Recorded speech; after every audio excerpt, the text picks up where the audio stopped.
Okay, so Ariane Resnick is a special diet chef and certified nutritionist. She writes about nutrition, health, wellness, and identity, and creates recipes for brands. They include simple recipes, wholesome sweetener like Live Strong, Lifeway, Kefir, The Kitchen. She also consults chefs and home cooks on wellness, nutrition, and provides hands-on instruction to private chefs of numerous celebrities. So Ariane has written 4 books, one of which is How to Be Well When You're Not.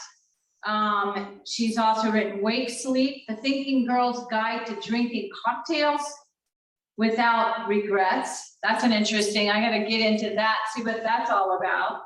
And The Bone Broth Miracle. Those are all Amazon #1 bestsellers. So, Ariane, I've told you a couple times how much I love your book. And I think that what really impressed me so much about this book was it came across so perfectly how giving you are and how much you wanted to help people with your book. And I really, I wanted to start out just by reading a couple of paragraphs from your book, which I really think spells out what you're all about and what your book is all about. So, I mean, you had me at page 13 in the preface. If I could just read this for a moment.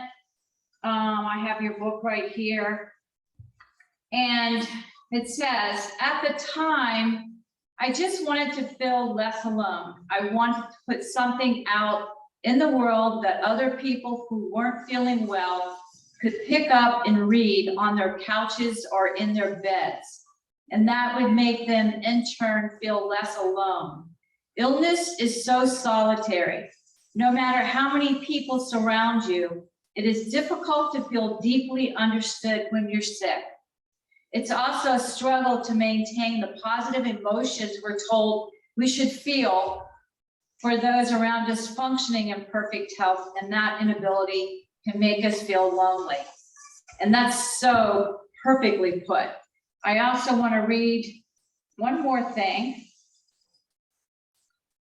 A wellness mindset is the belief from your aching head to your trembling toes that you can feel better. You achieve it through teaching yourself how to believe that you can get well. When you're feeling lousy, it's natural to not have faith in your ability to heal, but it's through that faith that wellness is found. This book is all about getting you into a state where you are facilitating rather than hindering your body's recovery of capabilities. So I think going forward, I have this as the director of the Healthy Lifestyle Program here. I have whatever we record here today, plus the book, when I know that we have members out there that are dealing with sickness, that it's a way to help them. So, but I wanted you to tell us about your story, first about the Lyme disease and what you went through and how you helped yourself with your nutrition and all your protocols that you spell out in the book. Sure. So I want to mention upon starting that I am very adaptable. If anyone has questions as we go along, I'm here for things that help you. And if something doesn't make sense to you, it can't help. So please feel free, if you're on Zoom, to put something in chat. If you're in person, to ask Karen. I'm good to stop at any time to make sure that what I say lands as helpfully as possible for everyone. I spent about 5 years in total with illness. It was the first half of my 30s. And the immediate response that I tend to get from that when I tell anyone is, I'm so sorry. And people are generally surprised when I say, please don't be. I wouldn't take it back for anything. I am who I am, and I do what I do because of what I've experienced. And if I had not experienced that, I am quite sure that I would still just not have a life purpose. So I understand that not everyone has that experience, but my work is to help people feel better. And part of that is to help people understand that in even the worst, most frustrating and seemingly endless experiences, there are ways that we can frame it in our minds that help us grow and that turn us into happier and better people than we would have been had we not experienced those terrible things. So my story begins, as far as illness goes, around age 30, 31, when I founded a brand of raw food snacks. It took off very quickly in grocery stores. I was in Whole Foods within 6 months, which is pretty much unheard of. When you go through something with extreme stress, any physical health issue that has been kind of lurking in the background for you, you're giving it prime opportunity to take over. So for me, that was Lyme disease. I figure because I live in LA and I am not a nature person by any means, that I contracted it in May of the year prior from when I got sick, because I was in Provincetown, Massachusetts, where there is tons of it all over the place. But my body was able to hold it off for about a year. When I got sick in a way that was very confusing, where my symptoms were all over the place, physical, emotional, mental. And it took me another year to get a diagnosis. And that is something that I have advocated really strongly for since then, around how patients can be heard and believed. When you are a woman, you are less likely to actually get any testing done by a doctor when you tell them something's wrong with you. We are so commonly told that it's in our minds.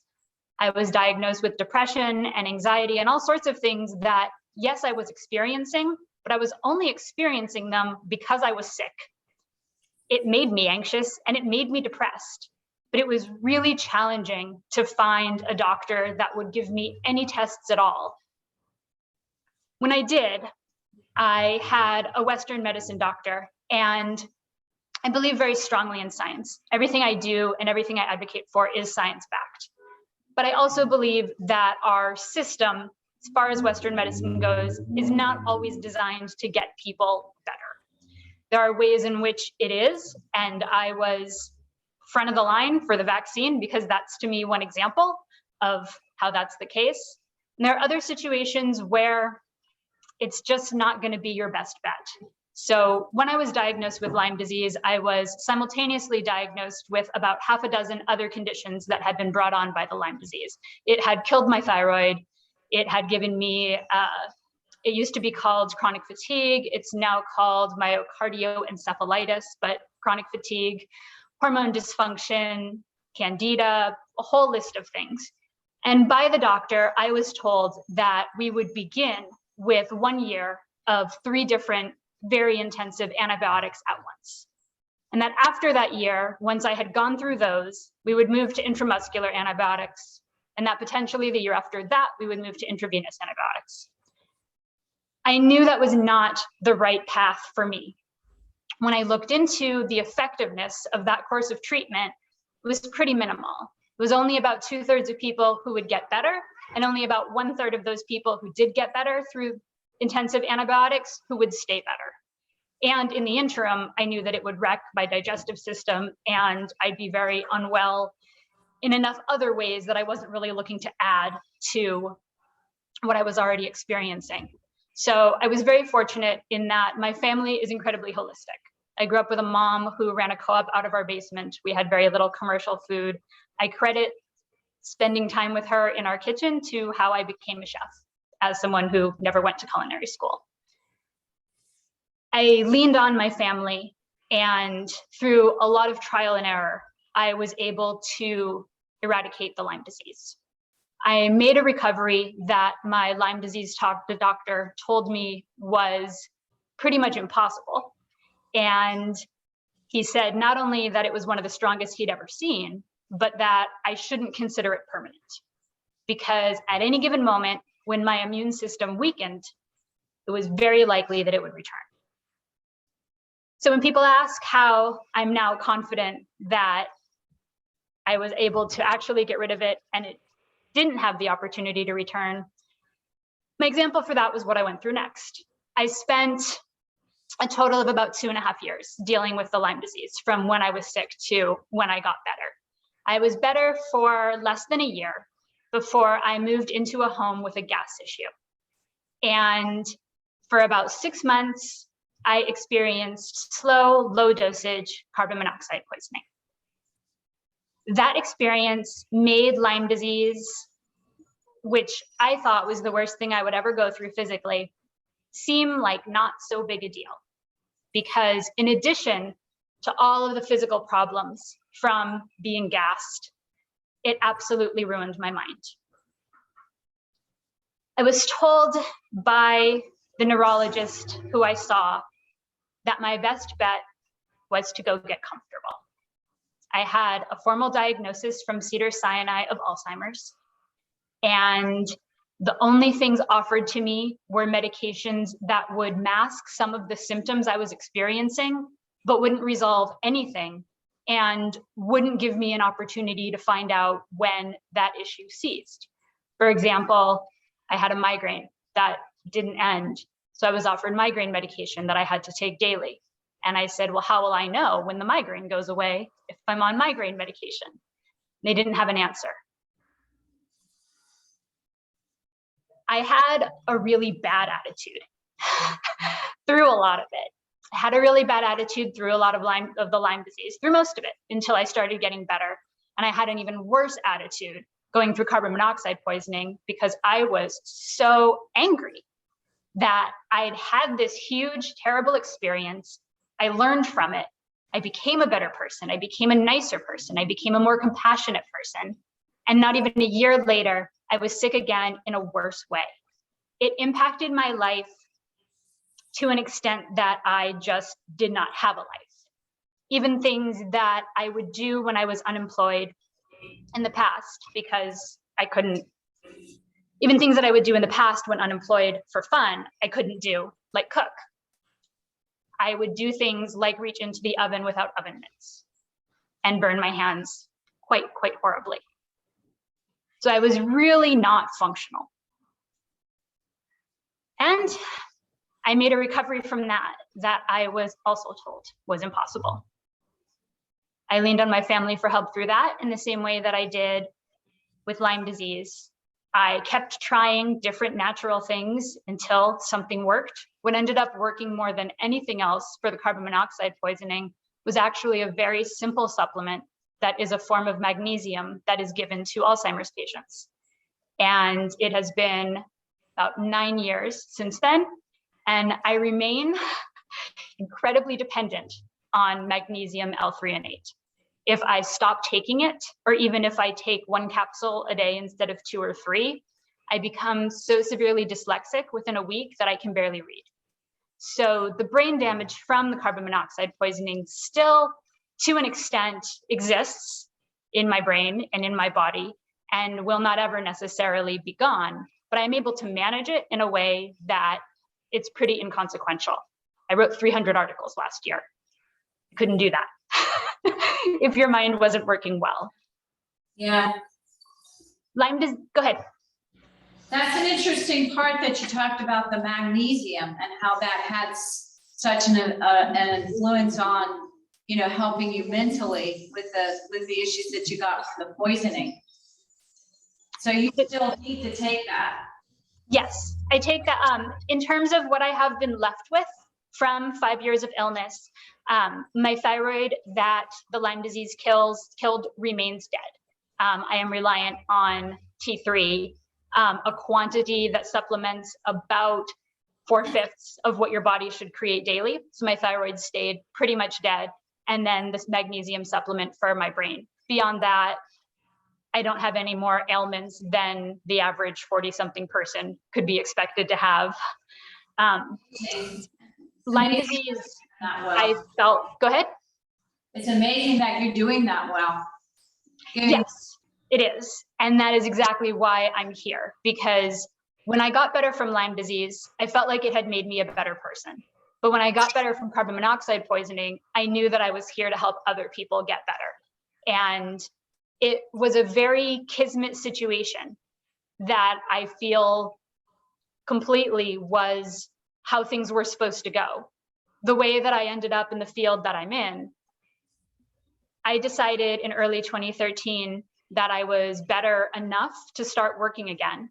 And through the brand of food that I'd had, I had gained some notoriety as a chef and as a private chef. I had a private chef event website ask me to join them the year prior. And I had, but I didn't activate the profile because I was unable to work. I decided in March of 2013 that I was ready to work again, that I was recovered, that I was okay. And the first thing that I figured I should do was reactivate that profile because I didn't know where to begin to look for work. I reactivated that profile, and less than 24 hours later, I received a phone call from that private chef event website asking me if I wanted to cook for Gwyneth Paltrow. They were doing a collaboration between the chef site and Goop, and they needed a special diet chef for a day. They utilized me for one day and a different chef for another day. And after that article, I became her chef, spent the summer in the Hamptons, and that was the rest of my 2013. It absolutely dropped into my lap because I found my path. So I have worked in the time since then, which is nearly 9 years now, not just on helping people feel better, but on being someone who makes it accessible to feel better. I came from a place of superfoods and expensive supplements and wellness as something that is fairly elitist. And as I worked with people, it became very clear very quickly that the average person doesn't have the means to do most of those things. So I shifted really strongly because I knew that if I wanted to help people feel better, I needed to do it in a way that was accessible, that wasn't too hard to understand, and that wasn't too hard to pay for. So I've worked a lot like writing articles where I'm here not just to be sharing information, but for it to be digestible and for it to be accessible. Right. And it took those illnesses for me to gain that purpose. Lyme disease made me a better person, but it didn't give me a sense of purpose. Carbon monoxide poisoning gave me a sense of purpose. So in going through those things, I was lucky in that, yes, I had family and friends I could count on, but I didn't have anyone who could relate to what I was going through, except for other people who were very sick, like a Lyme disease community. And that is not really good for your emotional state, to just know that a lot of other people are really sick too. One thing that helps when you're not feeling well is to have knowledge from people who went through what you did, what you're going through, but made it out the other side. So that to me felt incredibly important. And when I wrote How to Be Well When You're Not, I felt very much like, okay, this is what I was here for. This is what I'm doing. I put my heart and soul into it. And then I said, well, now what? And the answer to that has been, now I make it easier for people.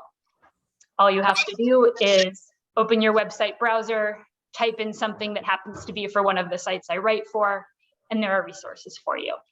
And I continue to do what I can to make that as simple and digestible and easy and inexpensive as possible. When I wrote How to Be Well When You're Not, they wanted me to include a recipe section.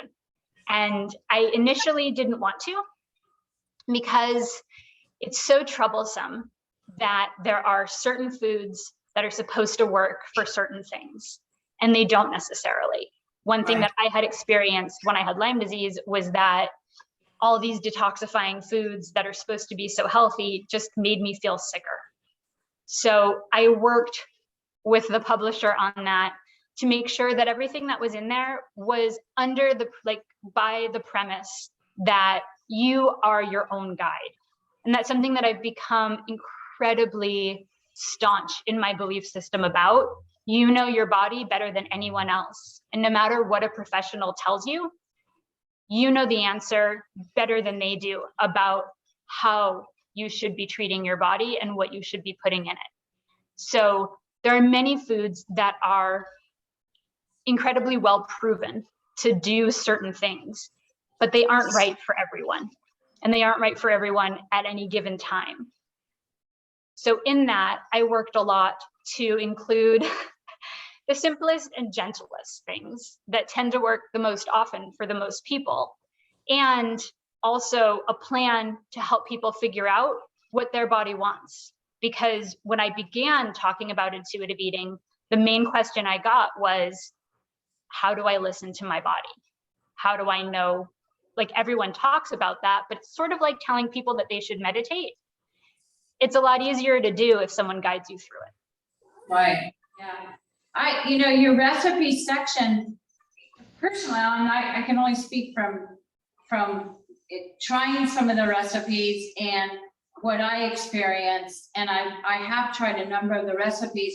One of the things that cleared up some misunderstanding for me, because I'm a nutrition, I listen to podcasts all the time and really get into discovering and looking at the science of food. But I tried at one point sunchokes. I bought a bunch of sunchokes at Whole Foods and cooked them up and ate them up one night, and I got horribly sick, just horribly sick.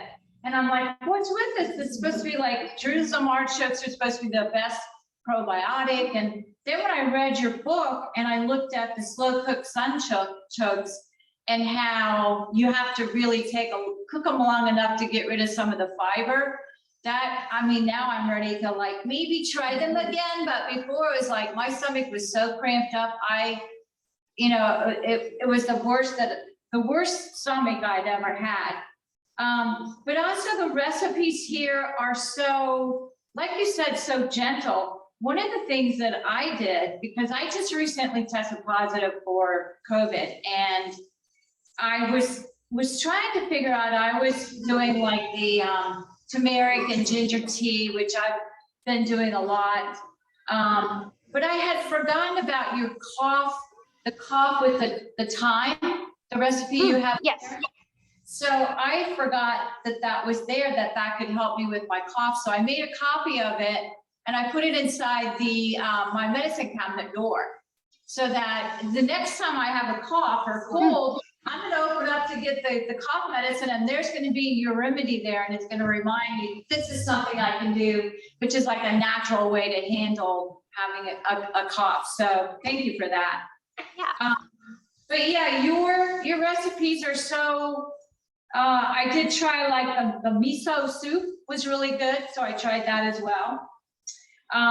So just for everyone listening, we have these books upstairs and the recipes are in it. So, feel free to take, and we'd like, we're doing like a library system. So take in return. Okay.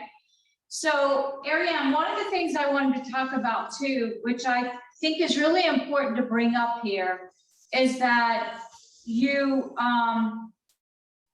talk so much about visualization and how important that is, and that you actually, in your book, I think that you say that you feel like the visualization was actually even more important than all the nutrition and all the other things that you did for yourself. So can you talk about that a little bit? Sure. When you feel terrible, it is really hard to sit and imagine what it's going to feel like to feel good. Unfortunately, getting that feeling is part of what makes you get better. There are so many studies that have been done about the different outcomes for people who are sick in hospitals, between the people who picture themselves getting better and think that they're going to, and the people who don't. You are statistically more likely to recover from something if you believe that you can recover from something. So the reason that I put all these different tips and tricks and tools to do that is because just deciding to do that felt for me impossible. There are things you can do, like people do affirmation mantras, and studies have shown that if you believe those things, you improve your life. And if you don't believe them and you're saying them anyway, you're actually worse off. Saying affirmations that you don't believe leads to more depression. So it's really key to not just sort of fake it till you make it, but to actually get yourself into a place where you do honestly believe you can recover. Because that is so difficult to achieve on your own, I came up with everything that helped me and everything that I've used since to help others get into that place themselves. So we talk so much, for example, in our culture these days about gratitude. Just be thankful for everything and everything will go better. It's true, it will, but how can you be thankful for everything when you feel terrible? So I have really simple exercises like picture colors you like. The act of doing that helps you to get in touch with a very, very easy, mild version of a good feeling. And when you're in pain and you feel terrible, that alone is huge. It's not about shifting your mindset from point A to point B in 5 minutes or less, or you fail. It's about gently and slowly getting yourself into a place where you believe that feeling better is possible. And the more that you do those little things, like sit and think about something that makes you happy for a little while, the easier it becomes to tap into that feeling. And the more time you spend tapped into that feeling of what something that's positive or good is like for you, the more you want that. And once you're able to shift from not understanding how you could possibly get there to slowly but surely going, oh, I know what that feels like, the more motivated you are to get there more often. And twice now, I've been living proof that the mental shift from being in a state of I cannot get better to a state of watch me, I'm going to get better. I made what were considered by Western medicine miraculous recoveries twice over. That's an amazing story. Yeah, and there's a lot of good stuff in here about, you know, different things you can do. And I imagine, just like you were saying, that just the fact that you're like doing these little things, it just starts to perpetuate and starts to increase, your momentum increases, and you do more and more and more to help yourself, like the journaling that you were talking about. Exactly. One thing that I love that I actually learned from writing that book was about the thank you letters. That studies show that if you write a letter of thanks to someone, you get an increase in dopamine and serotonin, whether or not you even send it. It's not about having someone receive your thanks and thinking you're a better person for having, you know, given them your time and effort. It's about you doing it.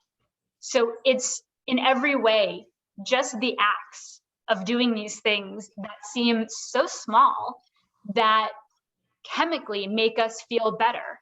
And when you're sick, you're not necessarily producing as much serotonin or dopamine or endorphins or adrenaline as you should be, and as a healthy person would be.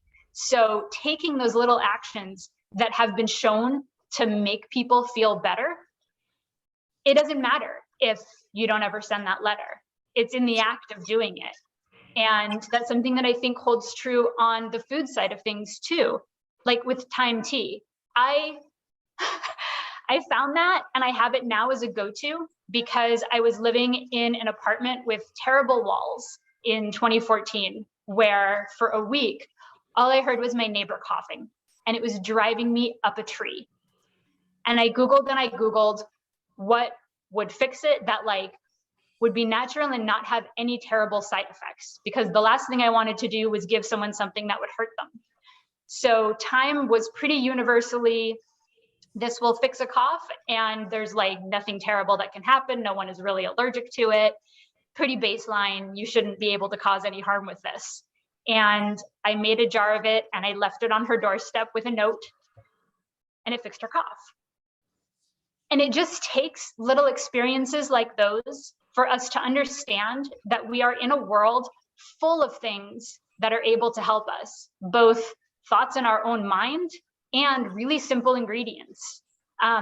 With bone broth, I was so not interested in that initially. I was a vegetarian for nearly 30 years. And as a special diet chef, I kept getting asked by clients to make it. It's really unpleasant to make. You have a lot of water, it's very heavy, it doesn't smell wonderful. It's not anything super fun. but I kept seeing people get better and feel better from drinking it. And it was so simple. And when I looked into it, I discovered that it's one of the oldest foods we have as a human species.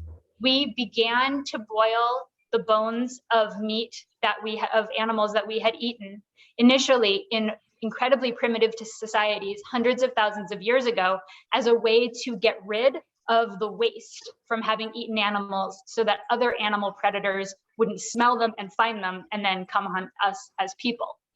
So it's something that every culture has. And every culture has a version that they consider something that is healing.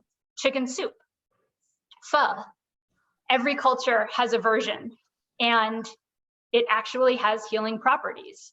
On the one hand, you have the chemical composition that's full of ingredients that help you feel better, like collagen and gelatin that help soothe your stomach and strengthen hair, nails, etc. And on the other hand, because it's something that we've been drinking for as long as we've been people and that we've been using as medicine for that long, you're tapping into that too. And we've gained a lot of understanding in recent years about epigenetics and intergenerational trauma and the way our cells hold memories. And so it used to just be really esoteric and hippie sounding, and now it's been something that's actual science. We have memories from our ancestors. And so when you do something that is as basic as having a bowl of soup or drinking a cup of broth, you're tapping into that, something that was healing for not just this generation, but literally millions of years before this point. And so for me, getting people excited for the really simple things is the best thing that I can do, because especially when it comes to cooking, and cooking for wellness, most people get stopped up on the huge list of ingredients, what kind of store they have to go to get them, and then the $250 grocery bill that they're walking out with just so that they can make some basic things. So I really try to whittle it down to the very basics and then let people add in from there based on their skill level and their tastes and everything else. But there's so much that is incredibly helpful that is just way easier than what we assume. And that is everything from just picturing someone you love and letting yourself remember the good times you've had together, to boiling an herb for 5 minutes and pouring it in a jar and fixing your cough.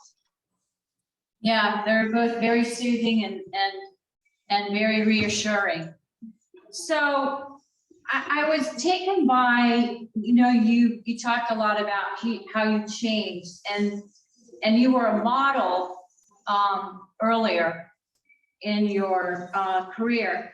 But there's a paragraph I wanted to read, which I found really interesting. And I come across this a lot with people who have weight that they need to lose, and it's there's any number of reasons why people can't lose weight. But in your book, you said, when I gained weight with Lyme, that I couldn't lose no matter what I did.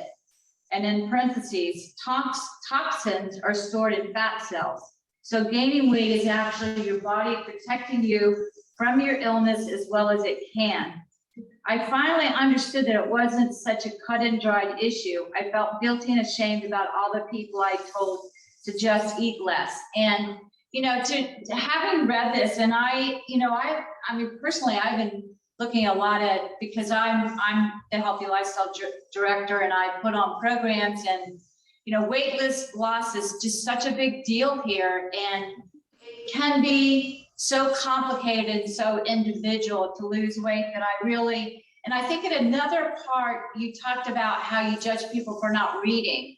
And I just found those two things so fascinating to read, because in this book, you're just this giving person to, and so honest about who you were, who you are now, what you're about now. So maybe you could talk a little bit about that. Sure. I think there's a very specific personality type that is compelled to disclose unflattering information if it will help other people. For one of the websites I write for, last week, I interviewed Charlemagne the God. He is a radio host, and he has a book about anxiety. And I asked him, what drove you to disclose all of this when you didn't have to as a celebrity? And he said, you can't heal what you don't reveal. Yeah, right. Not everyone, not everyone is compelled to share these things. And, you know, half the time I wish I wasn't, but I've done that with the knowledge that there is no way for us to grow as people and become compassionate and heal ourselves without understanding what we're all going through. I wrote an article last year for a mental health website that I write for called Very Well, that they had just begun a personal essays section of the website. And I wrote about domestic violence that I'd experienced from a girlfriend. And it was a horrible, horrible thing to write about. And as I was doing it, I just kept being like, why am I doing this? This is miserable. This is awful. But once it was up, and I got dozens of emails from people saying, oh my goodness, thank you. No one talks about this, because women-led domestic violence is just not discussed in our culture. We automatically assume perpetrators are men and victims are women, and people can be horrible. People can be abusive. It doesn't matter what their gender is. And once those emails started coming in, I was like, okay, this is why I did that. We all grow and we all change. And I don't think, hopefully, any of us were the best versions of ourselves in our youth. I think that is one of the absolutely most beautiful things about growing older, is we learn not just from what's happening in the world, but we learn from our mistakes. And I was a commercial model through my 20s. It was a very, very easy way to make a living. And at the time, it felt very fun, because who doesn't want the world paying them for being pretty? It was nice. But it made me incredibly judgmental, because I was paid for my body and how it looked. And I kept it at the size that was considered the most appropriate for that industry, which is shockingly thin. And I was able to do that because I didn't mind being hungry all the time, and I have small bones. So the combination of those two things made me very successful. And with Lyme disease, when it murdered my thyroid, it was very sudden. I gained 25 pounds in a month, and obviously jumped multiple sizes of clothing. And no matter what I did, because that was back in the days of, oh, a juice cleanse will fix everything. No matter what I did, it wouldn't budge. And I became overwhelmingly guilty and regretful of everyone I had ever told to just eat less. And the more distance that I've gotten from that age and that mindset, the harder a time I have giving weight loss advice at all now, because it's really recent that we've decided that being very thin is the best way to be. And historically, as a species, that hasn't been the case. If you think of, you know, the Renaissance and their paintings, those were women, and we don't consider that an acceptable size to be now. But that doesn't mean it's healthier. It just means it's in fashion. So what I've shifted to, for one, as someone who, shares things that aren't necessarily flattering, but that do help people, and as someone who wants people to be having a good experience in their bodies, is really just working on how can you reduce your stress around this. Right. The thing with eating is that it's supposed to be joyful. And I don't say that just ideologically. I say that from a physiological perspective as well. When you eat, the way that your body digests involves a great bulk of the blood in your body moving to your digestive system. It goes there to power your digestive system for the duration of however long it takes to digest your food. Then it moves back into the rest of your body. On the other hand, when you're stressed and you're in a fight or flight state, your blood in your body goes into your muscles, because even though our stress now isn't generally life-threatening, once upon a time, when evolution created those hormones for us and that cortisol, it was life-threatening. Being stressed meant there was a lion, a tiger, a bear, whatever, about to attack you. So all the blood in your body goes into your muscles so that you can get away and you can fight or you can fly or, run. So when you combine those two things and you're eating, but you're feeling really stressed, and you can be feeling stressed eating something healthy because you want to be eating something you consider unhealthy, or you can be stressed eating something you consider unhealthy because you're experiencing guilt about doing it. Either way, if you're eating and you're stressed, you can't digest your food properly because your blood is in your muscles, not your digestive system. And you can't win that fight because when it comes down to what's more important, our bodies will always, always choose survival. And to survive, you fight or you fly. Whereas to digest your dinner is just ideal. You're not going to die if it doesn't happen.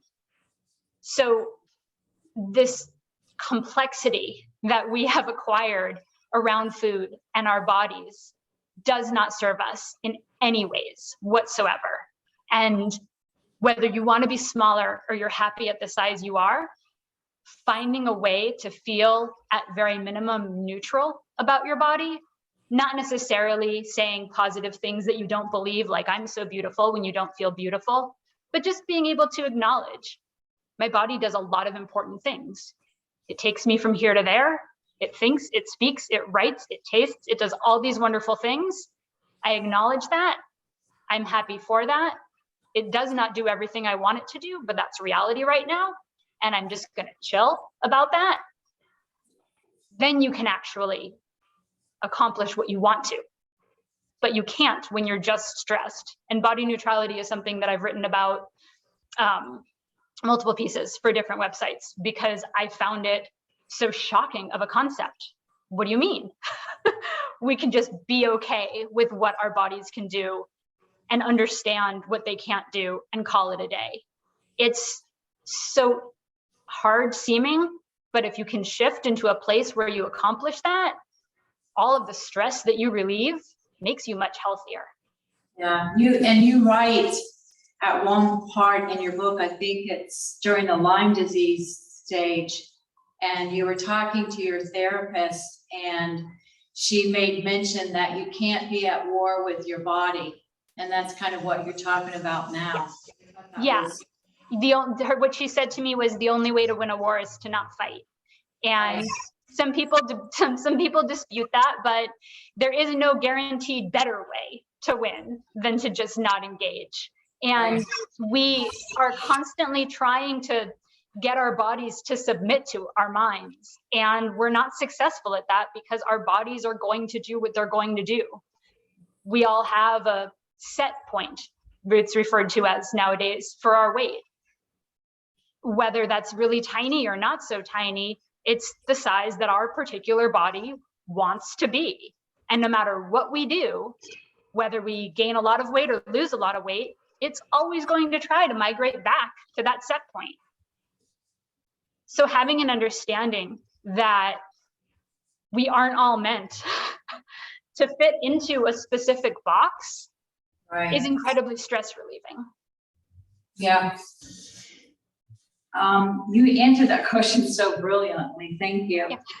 It occurred to me as we were talking about all this, all of the, how to cope if you are not well, that this also could probably apply to caregivers who are coping or who are taking care of people who are not well, because they can use some of these coping strategies to get through what they deal with, not knowing if the person that they're taking care of is going to get better. That's the part that's kind of out of their hands. So some of this could actually apply as being a caregiver as well. Definitely, and the ideas of separating ourselves from our ailments. I think when you're caring for someone or close to someone who's going through something really difficult physically, it gets very wrapped up and very enmeshed together. And the more we can separate, this is a condition and these are the behaviors because of this condition, versus this is the person who we know and we love, whether that's us or someone else. The more we can separate those things, the easier that it is, and the more we can love and respect ourselves and each other. One thing that was hugely pivotal for me in therapy was in one of the very first sessions, because I'm generally very reserved as a person. So Lyme disease wreaks havoc on the brain, and emotional regulation became outside of my control. And I did things that I would never, ever do, like get really upset and have a crying fit in public. I am like not someone who finds that acceptable at all, but I wasn't in control. And my therapist explained to me that by being able to separate what those pulls to behave those ways were from who I was, I would be better able to control them. And she was absolutely correct. When I would feel something like that coming on, which with Lyme, usually it manifested in my crying for hours about often absolutely nothing. When that would happen, and I would actually pause and think, okay, is this me? Or is this a Lyme disease thing? Once I was able to recognize, oh, this is that, this isn't me, I was actually able to stop it. And so I think that when we have that with other people, it really increases our compassion. Right. And it makes us more able to care for others. I agree. So, anybody have any questions or any thoughts on anything?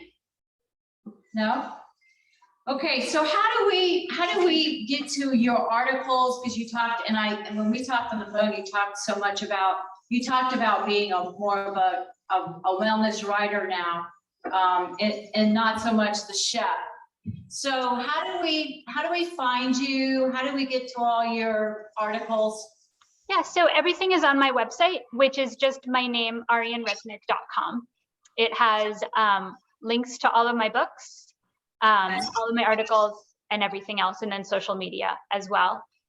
I'm always trying to not cook. I still end up doing private chef work and developing recipes. I think there's apparently no amount of burned out that I will be on food that the world won't still be saying, oh no, you need to do that. And I kind of accept that now. Okay, so, but you do a lot of cooking for yourself. I do not do a lot of cooking for myself. No? I write a lot of articles about how you can still eat well without cooking for yourself, because I have so little motivation. I did a lot of cooking for myself for many years, and I have simply cooked too much now in life. When I do private work, still, I have a sous chef who chops everything for me and brings everything prepped, because the act of chopping makes my hands cramp because I have just cooked too much. So no, I don't cook for myself all that much. I still manage to eat well regardless, making as little as possible, because sometimes you just don't want to. Yeah, well, maybe that should be your next book, because I personally do not know how to eat outside of my home and know that it's healthy. I have such a hard time with that. You know, there's bread that comes on the table, and you don't know what's in the food that they serve you. So that could be some real helpful information. Maybe we'll find some articles on your website on that. Yeah, I have like one piece that's how to eat well without ever chopping a vegetable. And there's lots of things that you can do that don't involve takeout. Simple stuff like all the different meal kit places that send you everything already prepped. A lot of those now are good quality ingredients. Initially starting out when it was just like Blue Apron, it was not the best, but like Sunbasket and Splendid Spoon, there are others now that are really healthful organic ingredients. Utilizing things that you might not think of, like a Whole Foods salad bar, where they have a raw vegetable section and it's all prepped. It's just a lot of, steamed or raw broccoli, cauliflower, things that you want to be eating, but you don't necessarily want to deal with. It generally doesn't cost that much more to go that route. And the extra $1 or $2 is worth it if you go home and you put it in a pan with something else and you cook it and you have a home cooked meal versus eating takeout. So you recommend Sunbasket? Everyone I've known who's used that has really liked it. I was a source for an NBC News piece from last week about meal kits, and there was one more, it starts with an F. Let me find it, that was very specific, like keto and vegan and all these different types of diets that they did. I think it was called Factor. Yeah. Those I thought were, I haven't tried that one. For the quality of ingredients, I think it came out to like $10 to $15 per person for a meal. And that to me was as good as you could hope for something that has exactly the framework of what you're looking to eat in life. And I very much recommend the ones that are sending you ingredients versus sending you cooked food, because you're going to have the tastiest meal when you have it hot and fresh. And also it's going to be the most nutrient dense. Once we cook something, it's kind of downhill from there on how alive all those vitamins still are. Right. For how long. I have a question. Okay, we have a question here. Once you got your Lyme disease under control, did the other side effects naturally adjust themselves, like your weight gain, your exhaustion, like how? Everything except my thyroid completely resolved. It happened very quickly. I believe I lost about 20 pounds in a month, which was nearly as fast as I gained it. Things like the exhaustion, the hormone dysfunction, how off and unbalanced my digestion was, all resolved themselves. And typically when people have something wrong and they get a diagnosis, many things come with comorbidities and co-diagnoses. And really what I encourage people to focus on is the big one that's causing all the other things. Because trying to treat a whole lot of stuff feels impossible, and it will often be contradictory. Whereas if you just focus on the one thing that you and your practitioner can agree is probably the reason you feel as bad as you do, generally the other things will, if not dissipate completely, become much, much more manageable, where you can move to help them too, once you're in a place where the main thing is handled.